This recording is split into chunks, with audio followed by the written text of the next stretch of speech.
हमारा सनातन धर्म कहता है कि परिवार को जोड़कर चलो।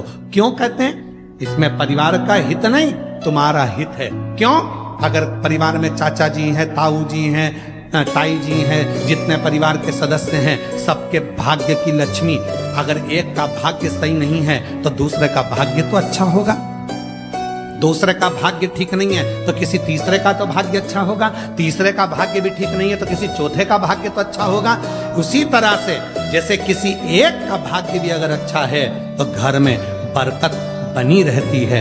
जब हम सोचते हैं कि मैं कमा रहा हूं, मेरी पत्नी कमा रही है, मेरे 2 बच्चे हैं, मैं लेकर अलग हो जाऊं, अलग होकर देखना कि कितनी समस्याएं सामने खड़ी होती है। फिर कितने के भाग्य करे गया? 4 के भाग्य की लक्ष्मी रह गई। एक तेरे, एक तेरी पत्नी, एक तेरा बेटा, एक तेरी बेटी, बस इन्हीं के भाग्य का जितना आएगा आएगा। तो उस लक्ष्मी में कितना करोगे? एक फ्लैट, एक गाड़ी, एक मोबाइल, गैस की टंकी, बिजली का बिल, बस इतना मैनेज करते जाओगे। पर यदि सामूहिक परिवार में रहते 10 जगह के भाग्य की लक्ष्मी आती तो तुम्हें खर्च नहीं करना पड़ता। जो गैस की टंकी में, बिजली के बिल में और गाड़ी में लगा रहे हो वो तो तुम्हारा सेफ होते चले जाता। पर तुम समझे ही नहीं। तुमने तो सोचा मेरी पत्नी का भाग्य, तुमने सोचा मेरा भाग्य, तुमने सोचा मेरे बेटे का भाग्य, तुमने सोचा मेरी बेटी का भाग्य है। तुम उस परिवार से टूट गए, दूर चले गए, अपना सोचकर कि मैं करूंगा जो होगा, मेरे कहने पे चलो। यही नहीं हो सकता, हो नहीं सकता। यीशु महापुराण की कथा यदि है सब मिलकर करा रहे हैं तो कोई व्यक्ति ये ना सोचे कि मैं करा। जिस दिन मैं का शब्द आ गया तो कार्यक्रम बिगड़ना चालू हो जाता है, और जिस दिन सब मिलकर करा रहे हैं तो कार्यक्रम की सफलता हो। मैं नहीं, तुम सब हो, तुम सब। वो एक लाइन एक गीत की है, पुराने गीत की। तुम जैसे दोस्तों का सहारा है, तुम जैसे दोस्तों का,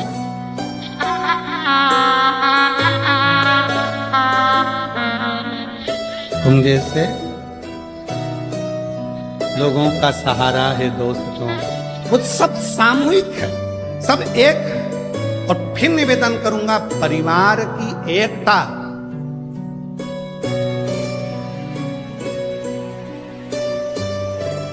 घर की फूट और जगत की लूट। याद रखना, जब हमारे आपस में ही हम फूट डाल लेंगे तो दुनिया के लोग लूटना प्रारंभ कर देंगे। इसलिए घर की फूट, जगत की लूट, फूट मत डाल। एक हैं, एक रहेंगे, सामूहिक हैं, सामूहिक रहेंगे, सब मिलकर चलेंगे, आगे बढ़े सब।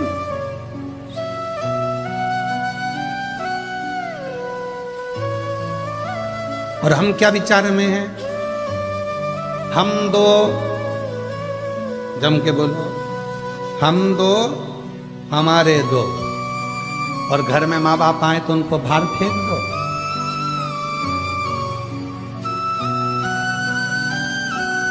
कोई तुम्हारे घर में आया तो उसको बाहर फेंक दो? नहीं, सब मेरे हैं। जितना बन सकता है सामूहिकता में रहने का प्रयास करो। बटोगे तो कटोगे, एकजुट होकर रहोगे तो जिंदगी के हर पहलू, हर पहलू कौन नहीं देता। पर जितनी मेरी जीजियां बैठी हैं, जितने मेरे जीजा बैठे हैं, जितनी मेरी बेटियां बैठी हैं, जितने मेरे बेटा बैठे हैं, जितने बुजुर्ग माँ बाप बैठे हैं, आज एक बात याद कर जाना, तुम किसी से आस लगाना छोड़ दो। आज से नियम ले लो कि मैं अगर आस लगाऊंगी तो मेरे भोले नाथ से लगाऊंगी, बाकी के किसी से नहीं लगाऊंगी। क्यों? हम जिससे आस लगाते हैं वो आस एक ना एक दिन टूटती